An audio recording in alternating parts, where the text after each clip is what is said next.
Hi friends, இன்றைக்கி நம்ம மிளகு கறி எப்படி செய்கிறோன்றதை பார்க்கலாம். ஃபஸ்ட்டு சிக்கனை வந்து செய்கிறதுக்கு ½ முன்னாடியே வந்து நம்ம வாஷ் பண்ணி வச்சிடணும். வாஷ் பண்ணி சால்ட் போட்டு வச்சிடணும். சிக்கன் 1 கிலோ, உருளைக்கிழங்கும் சால்ட் போட்டு வச்சிடணும். உருளைக்கிழங்கு 1/2 கிலோ, தக்காளி பெருசிய தக்காளி நான் 2 எடுத்திருக்கேன். அதுக்கப்புறம் வந்து மிளகு சீரகம் வந்து 4 table spoon, ginger garlic paste வந்து 4 டீஸ்பூன். அடுத்து காஞ்ச மிளகாய் வந்து நான் வந்து 3 எடுத்திருக்கேன்.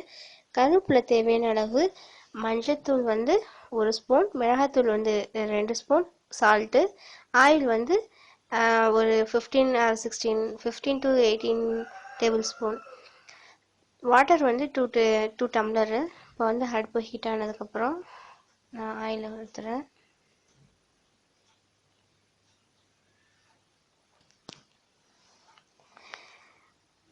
ஆயில் ஊற்றி நான் ரொம்ப ஹீட்டாக தான் கையை வச்சு பாருங்கள். உங்களுக்கு கையை வச்சாலே அந்த ஹீட்டு உங்களுக்கு தெரியும். அதுதான் வந்து காஞ்சிருச்சு போடலாம் அப்படின்னு தெரியும். இப்போ வந்து நம்ம அரைச்சி வச்ச மிளகு சீரகத்தை வந்து போடுறோம்.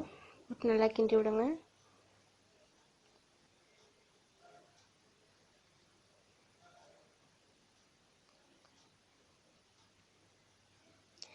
நல்லா கிண்டுங்க. கிண்டிட்டு அந்த பச்சை ஸ்மெல் லைட்டாக போனதுக்கப்புறமே வந்து நம்ம வந்து இஞ்சி பூண்டு பேஸ்ட்டு நம்ம போட்டுடலாம். ஜிஞ்சர் கார்லிக் பேஸ்ட் போட்டு, ஜிஞ்சர் கார்லிக் பேஸ்ட் வந்து அடி பிடிக்கும். அதனால் அடுப்பு கொஞ்சம் சிம்மில் வச்சுக்கோங்க. கருவேப்பிலை நான் ஃபஸ்ட்டே நான் போட்டிருக்கலாம், ஆனால் கருவேப்பிலை படப்படன்னு தெரிக்கும், அதனால் நான் லாஸ்ட்டாக போடுறேன். இப்போ போட்டாச்சு கருவேப்பிலையை. இப்போ நல்லா வந்து நம்ம வந்து கிண்டிக்கிட்டு இருக்கோம்.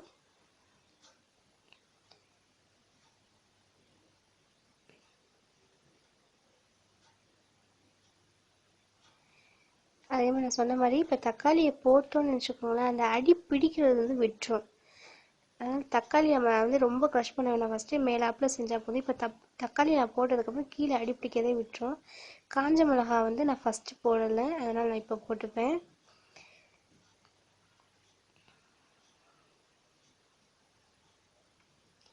நல்லா ஸ்பப் பண்ணுங்கள்.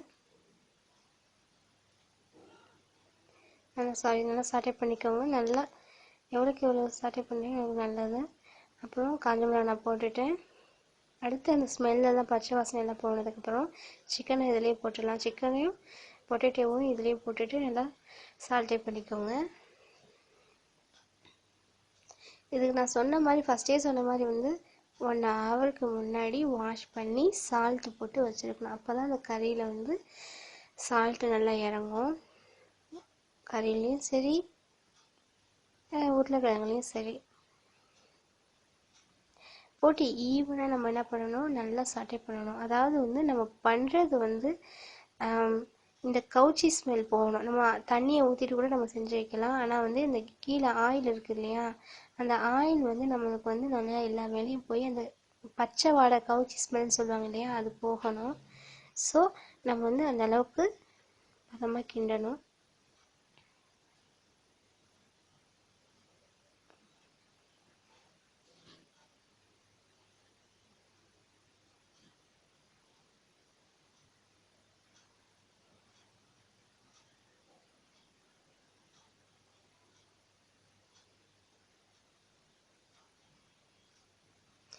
நல்லா கிண்டுறேன். அதே மாதிரி நீங்கள் கிண்டிக்கோங்க.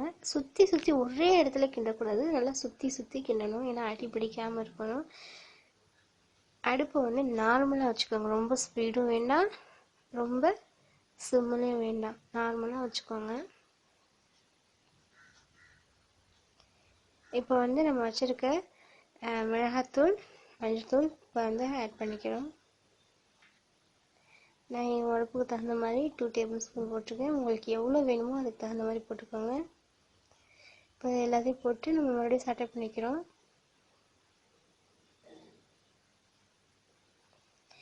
இப்போ இந்த கறி வந்து நம்மளுக்கு வந்து ரொம்ப ஹார்டாக இருக்குது, அதனால் ரொம்ப பார்க்கும்போதே தெரியும். இங்கெல்லாம் அப்படி தான் கிடைக்கும்.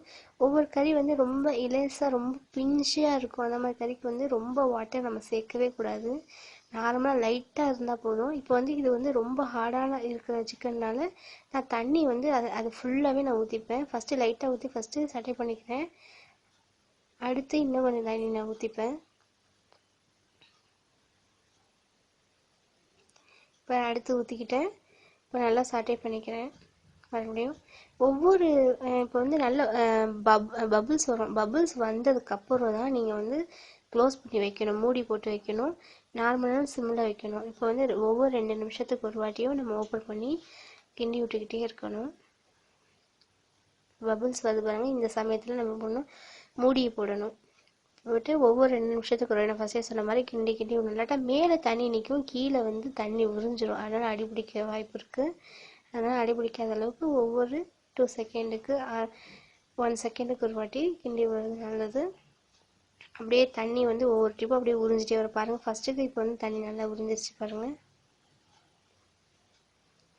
அடுத்து அப்படியே தண்ணி நல்லா உறிஞ்சிடும்.